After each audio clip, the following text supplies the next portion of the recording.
ഇറാന്റെ ആണവ നിലയങ്ങളിൽ ബോംബാക്രമണമുണ്ടായ പ്രദേശങ്ങൾ സന്ദർശിക്കാൻ അന്താരാഷ്ട്ര ആണവോർജ്ജ ഏജൻസിയിലെ ഇൻസ്പെക്ടർമാർക്ക് അനുമതി നൽകുമെന്ന വാർത്തകൾ തള്ളി ഇറാൻ. ആക്രമണം നേരിട്ട ആണവ കേന്ദ്രങ്ങളിൽ പരിശോധന നടത്താൻ ഒരു കാരണവശാലും വിദേശ ഇൻസ്പെക്ടർമാരെ അനുവദിക്കില്ലെന്ന് ഇറാൻ പാർലമെന്റ് സ്പീക്കർ വ്യക്തമാക്കി. ഔദ്യോഗിക മാധ്യമമാണ് ഇക്കാര്യം സ്ഥിരീകരിച്ചത്. ഇറാൻ പാർലമെന്റും രാജ്യത്തെ സുപ്രീം നാഷണൽ സെക്യൂരിറ്റി കൌൺസിലും പാസാക്കിയ നിയമത്തിന്റെ അടിസ്ഥാനത്തിലാണ് ഈ തീരുമാനമെന്ന് അദ്ദേഹം പറഞ്ഞു. ബോംബാക്രമണത്തിൽ തകർന്നതോ കേടുപാടുകൾ സംഭവിച്ചതോ ആയ സുരക്ഷാ മേഖലകളിലേക്ക് യാതൊരു സാഹചര്യത്തിലും വിദേശ പ്രതിനിധികൾക്ക് പ്രവേശനം നൽകരുതെന്ന് ഈ നിയമം വ്യക്തമാക്കുന്നുണ്ടെന്ന് അദ്ദേഹം പറഞ്ഞു. സുപ്രീം നാഷണൽ സെക്യൂരിറ്റി കൌൺസിൽ നിശ്ചയിച്ചിട്ടുള്ള പ്രവേശന പരിധിക്കപ്പുറം ഒരു തരത്തിലുമുള്ള പ്രത്യേക ആനുകൂല്യങ്ങളും IAEAക്ക് നൽകില്ലെന്നും കൌൺസിലിന്റെ ചട്ടക്കൂടിനുള്ളിൽ നിന്ന് മാത്രമേ പരിശോധനകൾ സാധ്യമാകൂ എന്നും അദ്ദേഹം കൂട്ടിച്ചേർത്തു. ഇറാന്റെ ആണവ കേന്ദ്രങ്ങൾക്ക് നേരെ അടുത്തിടെയുണ്ടായ ആക്രമണങ്ങളുടെ പശ്ചാത്തലത്തിലാണ് പാർലമെന്റ് സ്പീക്കറുടെ ഈ കർശന നിലപാട് പുറത്തു വന്നിരിക്കുന്നത്. അതേസമയം പശ്ചിമേഷ്യ യുദ്ധത്തിന് ശാശ്വത പരിഹാരം ഉണ്ടാക്കുകയെന്ന ലക്ഷ്യവുമായി അമേരിക്കയുടെയും ഇറാന്റെയും പ്രതിനിധികൾ ഖത്തറിൽ മധ്യസ്ഥർ മുഖേന നടത്തിയ ചർച്ച അനുകൂലമെന്ന് റിപ്പോർട്ട്.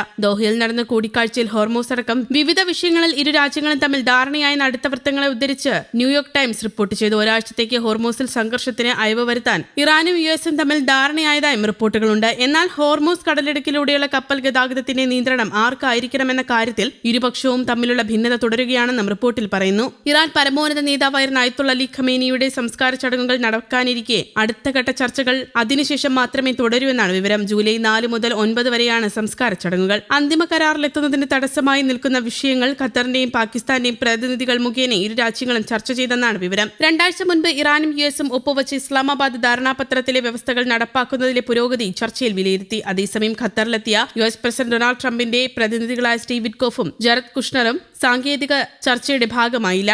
എന്നാൽ ഇരുവരും ഖത്തർ പ്രധാനമന്ത്രി ഷെയ്ഖ് മുഹമ്മദ് ബിൻ അബ്ദുറഹ്മാൻ അൽത്താനിയുമായി കൂടിക്കാഴ്ച നടത്തി. വിദേശകാര്യ സഹമന്ത്രി ഖാസിം ഗരിബാദിയുടെ നേതൃത്വത്തിലുള്ള സംഘം ഇറാനിലേക്ക് പോകുമെങ്കിലും അവർ US പ്രതിനിധികളുമായി നേരിട്ട് ചർച്ച നടത്തില്ലെന്ന് ഇറാന്റെ വിദേശകാര്യ മന്ത്രാലയം പറഞ്ഞു. വാരാന്ത്യത്തിൽ ഇറാനും USഉം വീണ്ടും ഏറ്റുമുട്ടിയതോടെ ഇടക്കാല സമാധാന കരാർ അന്തിമമാക്കാനുള്ള ചർച്ചകൾ അനിശ്ചിതത്വത്തിലായിരുന്നു. ചൊവ്വാഴ്ച ഖത്തറിൽ ചർച്ച നടക്കുമെന്ന് USഉം പ്രധാന മധ്യസ്ഥരായ പാകിസ്ഥാനും അറിയിച്ചിരുന്നു. എന്നാൽ ഇരു രാജ്യങ്ങളും തമ്മിലുള്ള ഒരു ചർച്ചയും നിശ്ചയിച്ചിട്ടില്ലെന്നും ഖത്തറും വരും ദിവസങ്ങളിൽ ചർച്ചയുണ്ടാകില്ലെന്ന് ഇറാനും അറിയിച്ചിരുന്നു. ഇറാന്റെ ആണവ പദ്ധതി ഉൾപ്പെടെയുള്ള വിഷയങ്ങളാണ് ഇനി അന്തിമ തീർപ്പുണ്ടാക്കേണ്ടത്. എന്നാൽ ദോഹയിൽ വെച്ച് അമേരിക്കയും ഇറാനും തമ്മിൽ മധ്യസ്ഥ രാജ്യങ്ങളുടെ സാന്നിധ്യത്തിൽ നടത്തിയ ചർച്ചകളിൽ നിർണായക പുരോഗതി എന്ന വാർത്തകൾ പുറത്തുവന്നിരുന്നു. വർഷങ്ങളായി അമേരിക്ക മരവിപ്പിച്ചു നിർത്തിയിരുന്ന ഇറാന്റെ ഫണ്ടുകളുടെ ആദ്യ ഗഡു വിട്ടു നൽകുന്നതുമായി ബന്ധപ്പെട്ട് ഇരു രാജ്യങ്ങളും തമ്മിൽ ധാരണയിലെത്തിയതായാണ് അന്താരാഷ്ട്ര മാധ്യമങ്ങൾ റിപ്പോർട്ട് ചെയ്യുന്നത്. നയതന്ത്ര വൃത്തങ്ങളെ ഉദ്ധരിച്ച് പുറത്തുവന്ന ഈ വാർത്ത പശ്ചിമേഷ്യൻ രാഷ്ട്രീയത്തിൽ വലിയ ചലനങ്ങൾ ഉണ്ടാക്കിയേക്കും. ഇറാന് ലഭിക്കാനുള്ള ആദ്യ ഗഡുവായ $6 ബില്യൺ നിന്ന് $3 ബില്യൺ കൈമാറ്റത്തിലാണ് ഇപ്പോൾ പ്രാഥമിക ധാരണയിലായിരിക്കുന്നതെന്നാണ് റിപ്പോർട്ട്. എന്നാൽ ഈ തുക പണമായി നേരിട്ട് ഇറാനിലേക്ക് കൈമാറില്ലെന്നാണ് റിപ്പോർട്ടുകൾ സൂചിപ്പിക്കുന്നത്.